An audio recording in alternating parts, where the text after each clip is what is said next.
waxaan mahad u celinaynaa ciddii soo qaban qaabisay munaasabaddan ahmiyadda weyn iska leh loogu yeero Saba Awards. waxaan ku bilaabi lahaa horta si aan ugu mahad celinno una hambalyeeyno ciddii caawa guuleysatay oo Sheekh Axmed Nuur ugu horeeyay inay halkan soo istaagto si ummadda Soomaaliyeed ay ula qaybsadaan farxadda. marka hore waxaan ku bilaabaynaa inaan u hambalyeeyno wiilashan gabdhaha Soomaaliyeed oo halkan caawa ku mutaystay abaalmarintan sharafna u soo hooyay dadka Soomaaliyeed meel walba ay joogaan. waxaan idin leenahay hambalyo. marka labaad waxaa sharaf ah oo aan rabaa shacabka Soomaaliyeed meel walba ay joogaan inaan u sheego inuu dalkeena ka jiro dhaqan ah in sanad walba marka uu dhamaado ay jiraan dad Soomaaliyeed oo isxilqaama oo baafo ugu horeeyo iyo shirkado Soomaaliyeed oo kharash ku bixiya in la isku dayo in la ogaado dadka Soomaaliyeed ee ganacsiga ama hufnaanta ama maamulka ugu wanaagsan dalka ka sameeyay in lagu tartamayo. waxaan u arkaa inay tahay astaan muujinaysa horumarka dalkeena uu ku talaabsanayo. waxaa ka muuqday dad Soomaaliyeed halkan oo qaarkood aan aad u garanayo oo la og yahay kartidooda iyo hufnaantooda in marka Soomaalinimadu ay marayso in aqoonta lagu tartamo yaa shaqo wanaagsan dalka u qabtay yaa istaahila in la abaal mariyo. in halkaas aan marayno ma aqaan wax kale oo aan ku macneeyo aan ahayn in ummadda Soomaaliyeed ay hore u socoto.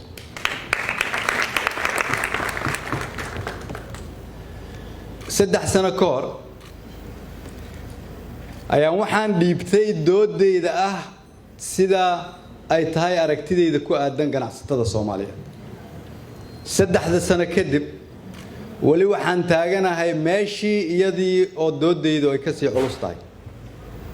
doodaydu waxay tahay ganacsatada Soomaaliyeed waxay dalkan ka soo shaqeeyeen waqtigii aan ku jirnay dhibaatada ugu badnayd. waxay soo samata bixiyeen dalkan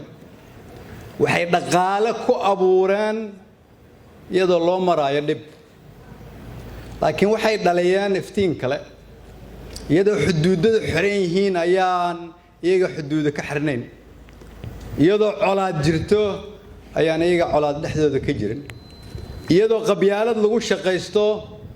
ayay wax soo saar u ahaa dhaqankoodu iyadoo la kala qoqoban yahay ayay diideen oo ay ka shaqeeyeen inay shaqaystaan. sababta hay-adihii kale ee dawliga ahaa ay u burbureen ku dhowaad 30 sano iyaguna sanad walba awoodoodu ay u soo badanaysay waxaan aaminsanahay in nidaamkooda iyo qaab dhaqankoodu haddii ay yihiin ganacsato rag iyo dumar uu ku dhisnaa nidaam ku salaysan is-aaminaad nidaam musuqmaasuq iyo tuugo ka madax bannaan nidaam aad qof lacag u dhiiban karto adigoon warqad ka qoran ama aan u geyn qareen waad seexanaysid habeenkii adigoon walwalayn in gabadhaas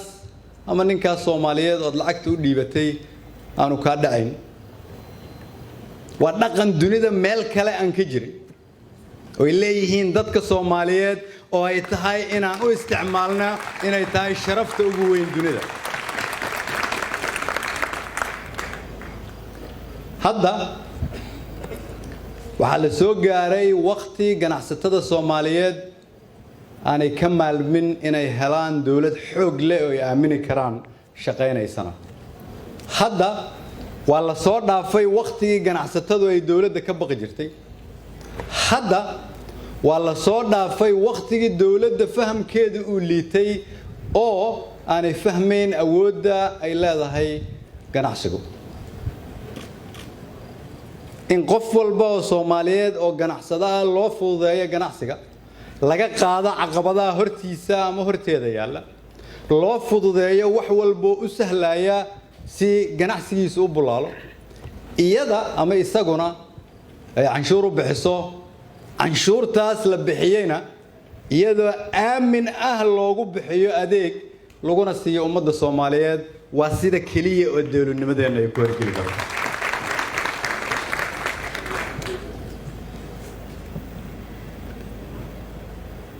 saddex sano ayaa dawladdeena waxay ka shaqeynaysay dalka in deynta laga cafiyo in dalka deynta laga cafiyo shaqadeenu ma ahayn in banaanka dhaqaale nooga yimaado ama inaan tuugsiga sharciyeysano in dalka deynta laga cafiyo macnaheedu waxa ay tahay in la ku hor wareejiyo caqabadihii ku hareersanaa ganacsatada Soomaaliyeed si ay u sii ganacsan karaan in dalka deynta laga cafiyo macnaheedu waxay tahay in hay'adaha horumarinta iyo cid walba oo dunida joogta oo rabta inay maal gashato Soomaaliya shuruudihii hortaagnaa laga wareejiyo waxa ay tahay in qof walba oo rabta bilyan ama 2 ama 3 ama 4 ama 5 ama 10 ay u furnaan doonto inuu dalkan yimaado in dadka Soomaaliyeed oo hadda xoolaha haysta iyo kuwa aan haysanba ay yeelan doonaan fursad ay ku sii ganacsadaan dawladdu ma ahan tii lacagta sameeynayay lacagtu waa inay shacabku sameeyaan ganacsatadu sameeyso ganacsataduna canshuurta bixiso canshuurtaasna lagu bixiyo adeegyada qarniga 21aad ayaa lagu jiraa waa in aqoonteena shaqo iyo maamul ay ku saleysnaataa qarniga 21aad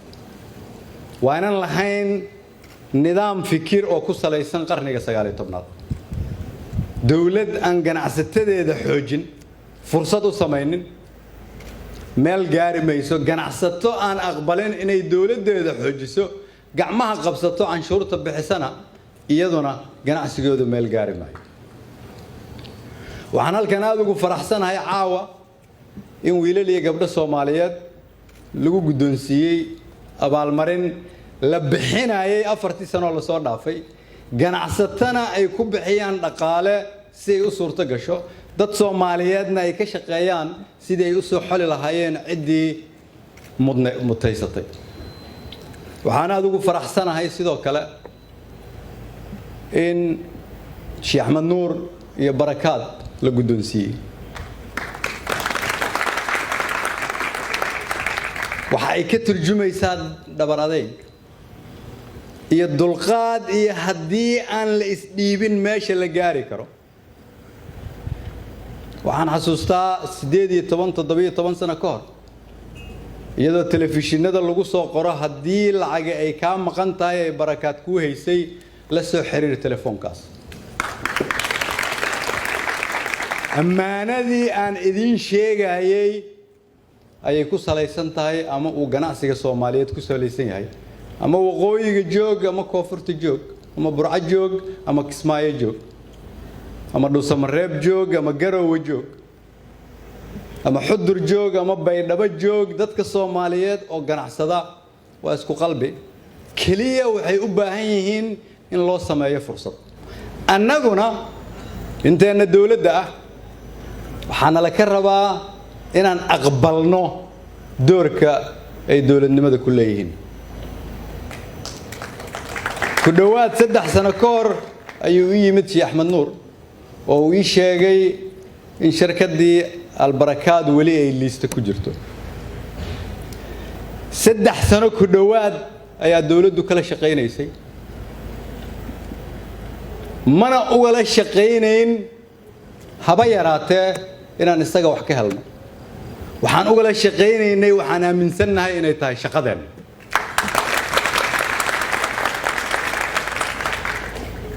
waxaan u sheegay dawladda Mareykanka markii aan fadhinay Washington